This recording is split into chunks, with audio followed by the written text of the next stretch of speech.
Hello, everyone, and welcome or welcome back if you're returning with us again. I'm Cathy Liska with the Center for Coaching Certification and with Coach 123. Pandora. Hi, I'm Pandora Ray. I'm also with the Center for Coaching Certification and Coach 123, practicing as a coach. Exciting. All right. And super thrilled with our guest here today talking about leadership. So let's start. Mike, please tell everybody about you. Yes. First, hello. It's great to be here again with you, Cathy and Pandora. My name is Mike Kelly, and I live in Cincinnati, Ohio. I'm a South Carolina native, but I've been in Cincinnati for 25 plus years with my wife. I have a couple sons that live and one in the Carolinas and one in Georgia. But I am, as far as what I do today to serve the world, I am a certified financial planner, a registered life planner. So I run Kelly Financial Planning, which is a hourly fee only financial planning firm. And I also have the opportunity to serve through Right Path Enterprises, like Take the Right Path. And that is an executive coaching consulting company where we actually serve leaders from business, nonprofit, education, helping them improve their ability to lead themselves and also the people that they have the opportunity or that they get the opportunity to serve. And in addition to that, I love serving my community. I'm involved in a number of organizations, including serving my alma mater in North Carolina, Mars Hill University, immediate past chair. Changing Gears, an organization here in Cincinnati where we help people get transportation to work themselves from poverty to prosperity. The cool thing about that organization is I can empathize with a lot of the people we serve. I was the first in my family to get a driver's license, so we walked everywhere until that point. So I really love that work and a few other organizations. Yeah, awesome. So, Mike, what is the most important lesson you've learned in your career? The most important lesson I learned is that as a leader, for me, it was important for me to learn to lead myself well. I've had the opportunity to lead a lot of people over the years, and I've been led by a lot of people. But one of the things I've learned is that if I am a person who's not able to lead themselves well, then there is no way that I can lead others. And that has come out in a number of different instances. And I give you a number of examples of that. But one would be almost working myself to death when I was with Michelin. Wonderful company, great job, gave me wonderful opportunities, loved the work. And I worked a lot. So I worked to the point where I did not spend time on other things in my life that also mattered a lot to me. And really, and as I reflect on it, even more. So during that period of time, I'll give you an example. I gained 30 pounds. I stopped going to church. I wasn't sleeping very well. I wasn't a very good husband. I wasn't a very good boss, but the people that reported to me, they wouldn't tell me. I was just driving. I was working 14, 15 hours a day. And I started to have headaches, pounding headaches. And it got to the point where I couldn't really sleep well at night. So I went to see my doctor. He gave me something to help me with the headaches. It didn't work. I went back a few times. Didn't work. And he increased the dosages. Finally, they scanned my head to make sure I didn't have any medical issues there. My head was okay, but I learned at that point that I was under severe stress headed towards depression, and that I need to look in the mirror. And that led me on this journey of getting clarity around who I was and what mattered most to me in the areas of like faith, family, fitness, finances, fun, firm, friends. It resulted in me living a fuller life, setting goals, getting clear on my mission. And what I found as I did that was that I performed better. I wasn't working as hard. And I became a much more effective leader of others because I was leading from a place of purpose and focused on other people more than trying to achieve some goal that I hadn't defined. And one other thing I'll share too, I feel that it's important to define success for yourself as opposed to having the world do it for you. Because so often in business, it evolves around pleasure, prosperity, power, prestige, position, things that at the end of the day aren't real. Fine to have, but you got to put them in their proper place. Nice. That is such a compelling story. So what is the best method for developing yourself, both personally and professionally? I feel that defining success is a great place to start. What is my definition of success? And once you can get clear on that, mine is becoming all I'm designed to be, all that God designed me to be. But once you can get clear on that, you take a look at how am I doing relative to that? Oftentimes we haven't defined it and we're off on this journey.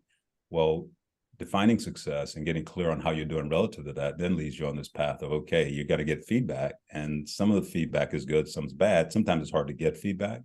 I've found that getting feedback from a wide source of wide range of people can be helpful. For example, not only at work, ask your family, how are you doing? What are my strengths? What are my weaknesses? What else would they want me to know?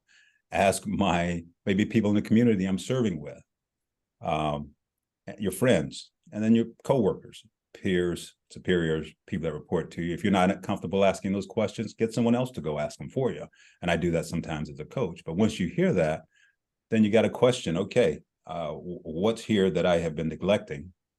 Or what am I believing that is not true? What was I led to believe from a conditioning standpoint that's not true, that's holding me back? Then you got to get some help setting goals and moving forward. So in my opinion, it starts with getting clear on who you are and why you're doing what you're doing. And that's that purpose. So my purpose is my why. How am I going to live that out? Well, I'm going to live it out on mission, getting clear on what mission is. And oftentimes, very few of us, I've found, have a mission statement that leads us.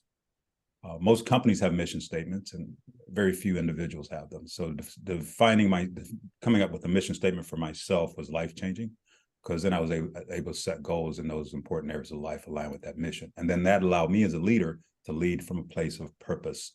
And in many respects, Cathy and Pandora hold us. Yeah. Yeah. So you're talking about that mission statement. What's your message to others in terms of having that mission statement? I would encourage everyone who is listening, all of your listeners, to create a personal mission statement. There are many tools out there that can help you on that process. For me, it was life-changing. And if it's okay, I'll share my personal mission statement with you. Sure. It is to use my God-given leadership, analytical, financial skills to help my family and others grow to become all they're designed to be while continuing to grow myself. And that is my mission statement. When I set goals and I'm making big decisions, I consider those decisions in the context of my mission statement. Even when I was offered an opportunity to leave Michelin, a big company I worked for, to go to Macy's for a job that was somewhat undefined, I considered it in the context of my mission statement, in addition to praying and talking to my wife and other advisors. But I made the move, and it was a great move for me at that time. One other thing I'll share around mission is, when I speak, I often ask the question, how many of your organizations, the people in the room, have a mission statement? Every hand in the room will go up almost. And some people actually share. I'll ask a couple of people to share. When I ask the question, how many of you have a personal mission statement? It's very consistent. 3% of the people or less have a personal mission statement. Yeah. And every time I ask that question, I share. The time that we have together is over. People come up and we share. I have a number of people come up to me and they share. I never thought about personal mission statement. So it's powerful. And I would encourage everyone to take the time to develop one. And if you struggle with that, get help. Yeah, absolutely. As a matter of fact, I'm a big advocate of this too. One of the resources we give our graduates is literally a tool for writing a mission statement. And they can use it with themselves. They can use it with individuals or groups to write a mission statement. Wonderful. Thank you for doing that work, Cathy. It's very, very important. Oh my gosh, it's so powerful. It really is. So you mentioned a few things in terms of developing yourself, paying attention to yourself, so that you're effectively leading others. Talk more about how looking at yourself and leading yourself came first, and then it impacts you as a leader of others. Yes. Well, in doing those things that I've talked about, I found that being a better listener would be helpful when I'm with people, and a number of other things. Delegating more effectively, understanding that it wasn't about what I did. It was more about what other people did. That mattered. Understanding that many of the people that I worked with and for, they had some of the same struggles that I had. So being more empathetic. So listening well, communicating, being more empathetic, being more free to empower and delegate to other people, to trust other people. I found that controlling my time in a way such that I could spend time with people. Before, I was like it was like a rat race. I was constantly running from one thing to the next. When I learned to control my time, I actually allocated time to spend with the people that I had opportunity to serve and the people I love, my family. But allocating time to people, I found, allowed me then to help them grow from a developmental perspective. I was able to determine what mattered most to them, which was important as I coached them. And I also was able to share elements of the vision that maybe they did not understand when it came to the work that we were doing together in a business setting. So being more in tune with people, understanding how to motivate and inspire, certainly hold other people accountable, coming from a place of caring, was one of those things that working on myself allowed me to understand better, and also leading from a place of purpose. It was certainly about what we accomplished together, but it became more about helping other people achieve their goals and missions, and the company as well, by developing and investing in them. So that's what I would say. It took the mirror off of Mike Kelly, the busy rabbit or whatever. I focused more on people and not just at work, in all areas of my life, because at the end of the day, it's really all about relationship. Life is. Oh. And that was a big revelation for me as a father, husband, employee, employer, community servant, and in all areas, as a follower of the Lord. Yeah. Mike, tell us an experience, a peak experience of that leadership approach and how it evolved for you. So I can give you a number of those, but I would say primarily when I moved to Macy's from Michelin, I moved into Macy's, and I had an opportunity to create a department that didn't exist. I go into Macy's, I really didn't know anyone. I didn't know the business. I'd never worked in retail. I was in the financial credit services area, and my job was somewhat undefined. So for the first 6-7 months or so, I observed, I met people, I spent time with people, I listened to people. I thought through what might be some potential opportunities there for us to improve the business. And I actually went to the person I reported to and that person's boss and shared with them that I saw an opportunity to build a learning and development function within the organization that didn't exist within that business unit. So they were willing to listen more. So I got more data, did some research, and found that we could do this. And it would save the company a lot of money annually. And I actually pulled together a proposal with the help of other people and had the opportunity to build a team of about 125 people spread out across the country: Tampa, Phoenix, St. Louis, Cincinnati. Now, in doing this, I realized if I had tried to do that myself, I would have been right back where I was a number of years ago when I was with Michelin, when I hit the wall. Having gone through that experience allowed me then to get people into a group, and we spent time collaborating, sharing, innovating, coming up with ideas on ways to do this together well, and also partnering with people outside of our department to get their thoughts on what the needs were within their businesses. We were able to build a team of people who really, all the things that I actually talked about, I saw that in them. And even right now, I'm not with Macy's, I'm doing other things, they're doing other things, but they were impacted by that time we spent together. So I was better, I was more whole, I was more focused on certainly results, but people and relationships. And it allowed us to build something where we had leaders, the directors who reported to me, who had a similar outlook, and they were able to invest in their people the same way. And we created a wonderful, wonderful department that is one of the highlights of my career. Not only the community we built, where we had others wanting to be a part of that community from other parts of the company, but also the results that we achieved there. I could give you more detail, but it'd take a lot of time, but it was a wonderful experience. But I would not have been able to do that had I not, what I call it, hit the wall at Mission. I would have tried to do it all myself, probably. There you go. Well, and here's what keeps jumping out at me as you're talking. When we think about leaders we know, and okay, these are leaders we see as great leaders, these are who we want to follow and that kind of thing. What you said about paying attention to people, learning about what's important to them, what are their wants, that kind of thing. That to me speaks to, okay, those are the leaders we say, hey, these are great leaders, we want to follow them. So the biggest question becomes, how do people develop as a leader and develop that skill that you're talking about? So two other things I'll share on this. Being transparent as a leader is powerful as well. So that was one of the things I did. I shared what I just shared with everyone. I shared with the team. Work on yourself. Work hard on yourself than you do on your job. Which is a Jim Rohn quote. He says, "You work hard on the job, you'll earn if you make a living. If you work hard on yourself, you earn a fortune, and that can be joy, peace of mind, not necessarily money." So being transparent, but also allowing other people to fail and know that it's okay, and teaching through failure is something that I didn't talk about that is so important. But in order to get there, you got to study. You got to be a student of leadership. You got to invest time in reading good books, going to seminars if that's available to you. If you're working for a company, a lot of companies offer tons of resources, but they go underutilized. Take advantage of those things. Find a mentor in the organization, someone that'll spend time with you and that you can ask questions of, that you can maybe spend a little time with. Another way would be to hire a coach. And Cathy is certified coaches all over the world. Hire a coach.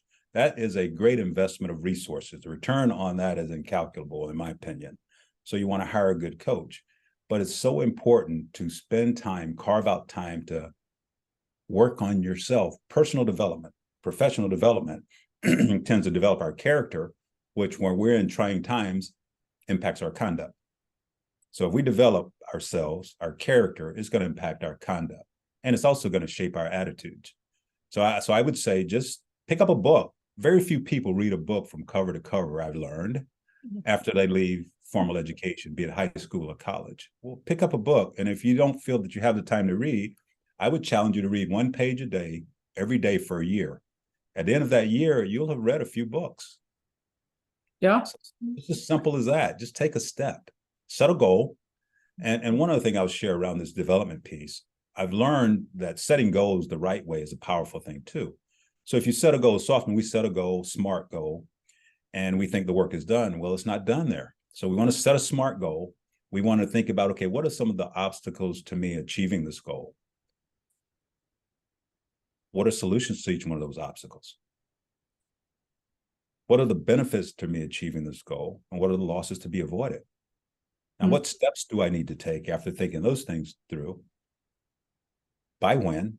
Who's going to hold me accountable? And then affirmations, visualization, all those types of things, when we're thinking about a goal that matters to us, can help us take steps and move forward. And that's especially true when it comes to developing ourselves. We've got to own it. I can't rely on you or Pandora to do it for me, Cathy. It's one of those things where I got to roll up my sleeve and do it myself. But you can provide the support that I might need that could help me on the journey. Yeah. Yeah. I don't know if that got to your question, because I can go on and on about this one. Well, really one of those things where we got to do. It kind of set up the next question, because we're aware of your book, Leaderfluence, and it really sets up, okay, read a book and tell us about the one you wrote, Mike. Yeah, so I wrote the book Leaderfluence, and actually I've got a copy right here, which you probably saw. Leaderfluence. And this book captures some of the things that we have talked about today. My thought around writing leadership was that we need to take more of a strategic approach to life. When you think of strategy, it's often in the context of business or what have you. What if we thought about it in the context of life? Starting with, again, defining success. Where do I stand relative to that? Where am I conditioned? What was I led to believe? We get into that. Self-image, get some feedback, and then determine where I want to go. From there, purpose, mission, vision. Let's develop goals, align, and move forward. My book gets into that, and it shares a little bit more detail on how to do that. And I share elements of my story in the book as well. But the book is Leaderfluence, Secrets of Leadership, Essential to Effectively Leading Yourself and Positively Influencing Others. And it also, when you think of life, we want to think about, I'm a registered life planner. And one of the things I've been reminded of is the importance of looking back on our lives as if we're at the end. Like, I'm 100 years old, I'm reflecting on my life. What do I want to see? Mm-hmm. What would that look like? Because time passes very quickly. I mean, we're almost at Christmas already, and it seems like Christmas and Thanksgiving we just had it from last year. So time passes. what will it have meant that I was here? Let's live a life that's intentional. And one of the ways to do that is to take a strategic approach. And if we do that, we will not miss this great opportunity that we have to build deep, meaningful relationships and allow others to help us and also help others along the way. And the book can be found on my website, Right Path Enterprises, or on Amazon. And it's one of those things that I had thought about for a long time, but I had an opportunity to work with someone named Cathy, and she challenged me to put some of these things into action. So it's been good. It's a good journey. Been a good journey. So one thing that was really interesting as you were saying that, this just jumped out. Lead yourself, influence others, instead of saying lead yourself so you can lead others. That seems really significant. Talk about that. Yeah. Leadership, lead yourself well so that you can certainly influence others. Most people want to be led, certainly, but I feel that influence is more powerful than leading, because if you have the opportunity through your behavior, the way you relate to others, the way you live your life, to mentor, to model, to encourage, you become a message. And people want to follow people who are not imposters. Or I'm telling you one thing, I'm doing something else. And if I am failing when it comes to influence, I'm transparent about that. I need your help. I've made a mistake. Forgive me or give me feedback. Asking for feedback. People see you as human, and you have a better ability then to motivate and influence them because you're doing it from a place of trust.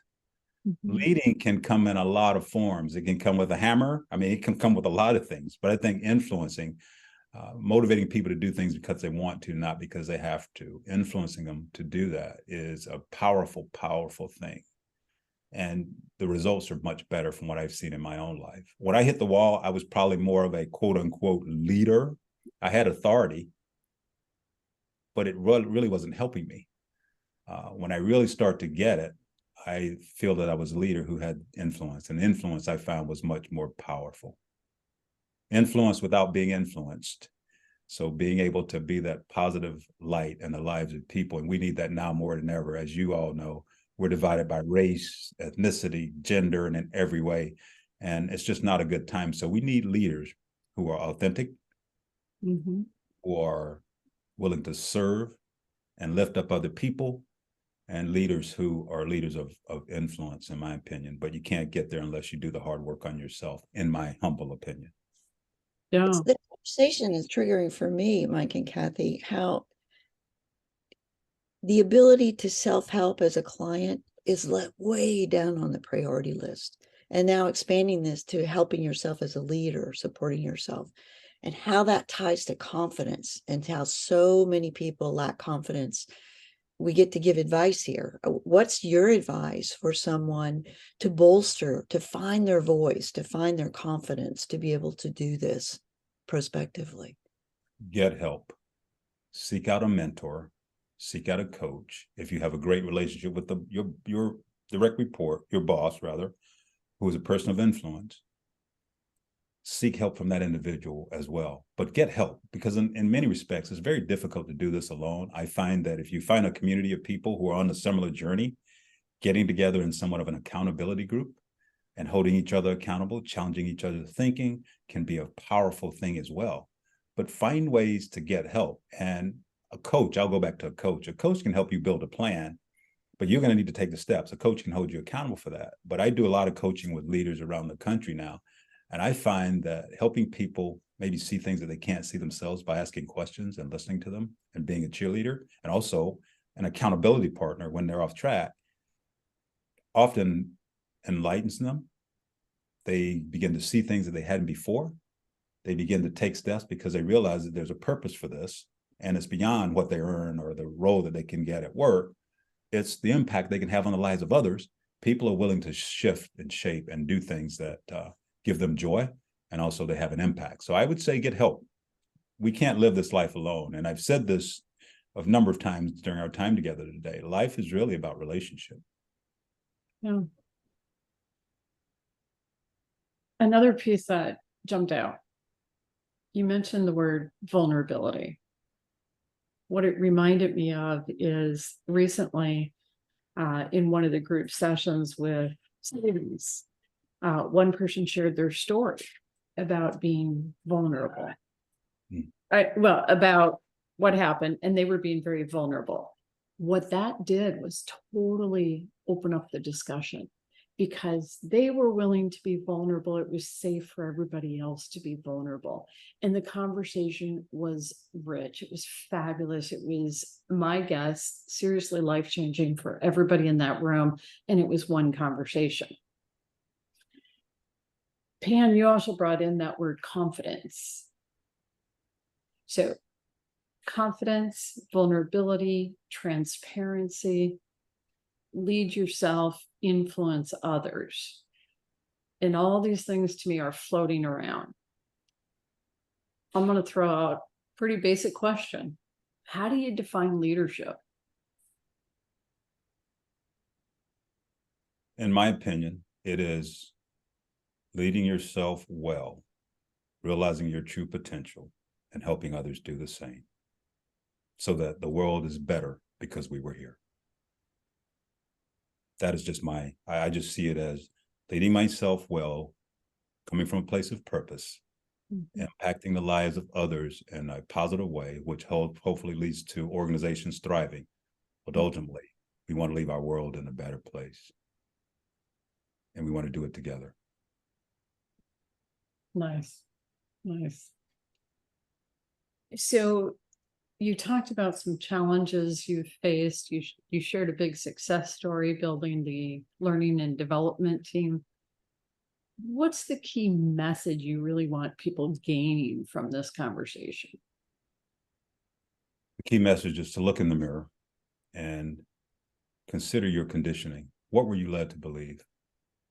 What's true about it? What's false about it? What's holding you back? What's causing you to maybe have some type of negative feeling against someone because of their color, because their race, their gender, their ethnicity? And how's that impacting your ability to maybe lead them well, relate to them well, and achieve your own purpose? That is what I want people to walk away from this with. Look in the mirror and question what you were led to believe and find a way to change. Nice. Nice.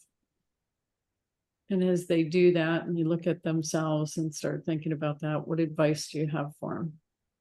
Call Cathy, Liska. I didn't even pay him to say that. or Mike Kelly, or give me there a call. You go. Or Pandora. But get help. Get help. The world needs your gifts. Everyone listening to this, the world, we need each other, and the world needs our gifts now more than ever. And it's not just for us. It's for those kids that aren't even born yet. We've got to think about future generations. We've got to use a telescope more often than a microscope. And part of this whole journey is thinking about our impact on the lives of others, not just those who are living today, but those who are yet to come. You know what? It's so interesting because when people think about calling for help, there's a bit of fear there. Oh, I can do this, or I don't want to have to need help, or that kind of thing. And then the other side of it that comes up to me, you were talking earlier about, are you a leader that's a hammer kind of thing? When you think about working with a coach, the help that you're getting isn't somebody who's telling you the answers. It's somebody that's supporting you, looking in the mirror, finding your own answers, and then figuring out your plan and strategy from there, where you really are in the driver's seat. And it's more meaningful. Yeah. It's more meaningful because I think having a coach allows you to really own it. You get the enlightenment, the revelation occurs. You understand, okay, there's a reason why I need to do this when we talk about purpose. And it motivates you to take the steps. But you've got to come to that conclusion, and the coach can really ask the questions and help you think that through and then make those decisions that'll move you forward. Because again, I'll say it again, every person listening to this is important, no matter who you are, what you have, and the world needs your gifts. Yeah. And every person listening to this is a leader. While some of them think that, some of them don't, they really are. Amen. Amen. We're all leaders in some form or fashion. And with that comes responsibility. Yeah. There you go. There you go. Closing thoughts, you two? I will say thank you again to the both of you, Cathy and Pandora. Thank you for having me. It's been great to be with you today. I've enjoyed our conversation, and I walk away enlightening, and I have some things to think about myself as I continue to move forward in life. I'm enlightened. That's a privilege. Yeah, that's awesome. Thank you for everything you brought to this conversation, for everybody who's going to hear this conversation and listen to it now and in the future. It's really good stuff. So thank you. And everyone, you can visit Mike at rightpath.com. Yeah, Right Path, like Take the Right Path, enterprises.com or kellyfinancialplanning.com. And I'm also on LinkedIn and X now, not Twitter anymore, X and Facebook. So feel free to reach out. Fabulous. Reach out to Mike.